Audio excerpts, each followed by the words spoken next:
Hi, today we're going to be making 3D spiders with scratched in line patterns on a web. Okay, so what you're going to need to make it, because you're at home, we're going to be using notebook paper today. You're going to need some glue, some scissors, a pencil. You're going to need something to scratch away with. Now, I like to use the edge of my scissors, but my scissors have a little bit of a point on them. If yours don't, you could also look for a toothpick or a skewer. Both of those work as well, but probably the easiest thing to try to use is the edge of your scissors, okay? So we're gonna start, and also crayons, of course.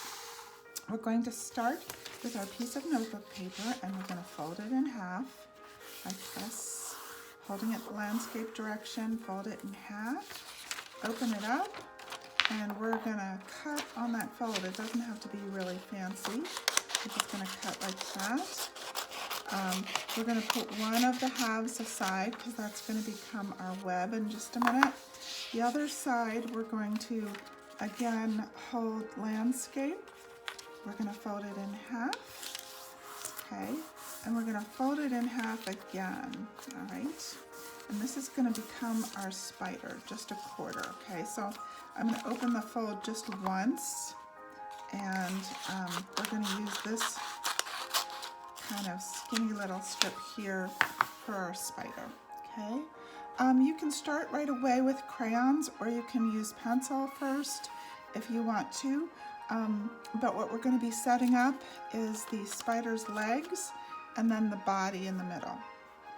Okay, so kind of in the middle, we're going to draw two lines like this. Okay, so this will be the spider's body here, and these are going to become the legs. And this doesn't have to be really fancy.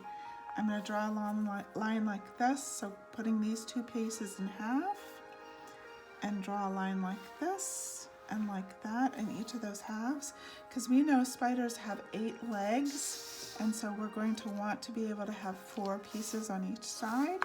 So that means we have to do the same thing on the other side.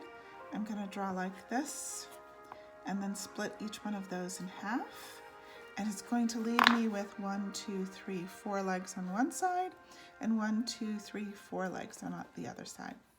Then we're going to color with crayon, and we're going to use kind of strong coloring.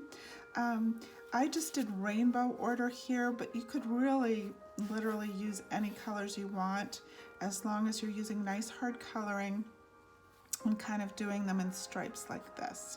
Okay, and then for the legs, I like to alternate the colors back and forth. Like this one, I kind of made a Viking spider with yellow and purple legs. This one I did red and green. You can decide whatever you like for your leg colors, okay? So once the body in the center is colored and the legs are colored, this is gonna feel a little funny, but you're going to take your black crayon and you're gonna color really hard on top of just the center, just the body part, okay? And I'm going to color in both directions, okay? Which means I'm going to color this way back and forth. And then once I've done it back and forth in one direction, I'm going to turn it and do it up and down in this direction. Oops, be careful, because you don't want to tear it. I almost tore mine. All right, and once you have a nice layer of black crayon on top of the other crayon, you're going to use either your Q-tip or the edge of your scissors. Both will work, either will work. And what your object is just to draw a line pattern or any kind of pattern that you want into the black, okay? So you're scratching away the black crayon that you just put on so that you can make nice patterns, and those colors that we have underneath are going to start to show through. So this is how it looks when I'm using the edge of my scissors to scratch it away, and then I'll show you what it looks like when I use a Q-tip as well. Okay, see, so they both work nicely, and the object is just to scratch away, scratch some patterns into that center part, okay? Then we're going to cut on those lines to make our 8 legs, okay? So I'm going to cut here and here and here. That's going to give me my 4 legs on one side. I'm going to do the same thing on the other side so that there's 4 legs here and 4 legs here. And then you're going to draw out on one of those scraps of notebook paper that we have left over 2 eyes and then kind of a red V for the mouth. We're going to cut those out and glue down, use your glue stick. We're going to glue down the eyes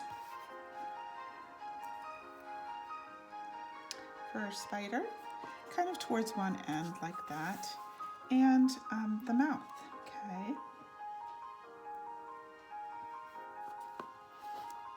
And then I'm going to take that V that I cut out, red V, and I'm going to just put a little bit of glue. And I'm probably going to have it stick off the end just a little bit like that, okay? So now my spider has a fancy design on it. It has eyes and a mouth. And then each of the legs, just kind of like you're going to make a fan, you're going to do an accordion fold, which means I'm going to just fold it back and forth like that, so that when I stick it out, it's going to stick up like that. I'm going to do each one of those legs, fold it up like this, and then back on itself, and then like this. Okay, up to the next leg. You're just folding it up a little bit like this, back a little bit like this, up a little bit like that. Okay, and I'm going to do that for all of the legs, all 8 of them, okay? And then when I'm done with the legs, it's going to be time to start thinking about that web and how am I going to make that web. Remember the side, the piece of paper, the half that we put aside when we first started everything? We're going to start using that now, okay? So you're going to fold all 8 legs until they all have that accordion pattern to them. Then you're going to take that leftover piece of paper, and this you can literally do with the black crayon right away, or you can use your pencil first and then switch to the black crayon to go on top of it later. But you're going to start with a dot in the center, and you're just going to start drawing lines out to the edge of the paper like this. Okay, when you're done with that, you don't want to draw straight lines because it looks more like a spider's web if you kind of start drawing upside down smiles or frowns like this. I like to turn the paper because it helps me draw easier from one to the next to the next. Then when I connect one kind of loop all the way around, I'll start a second one. Okay, all the way around like that. And then I'm going to maybe even do a third one out here. You can do as many as you like. I just like to do 3 because then it makes the web look more like a spider's worked hard on it. There we go. And then you just take your spider with the legs and you can position it basically anywhere you want to. I put a little bit of glue on the body like that. And then just press it down wherever you want it to be. And that easy, you are done. So be creative and have fun with your scratch lined spiders. Bye.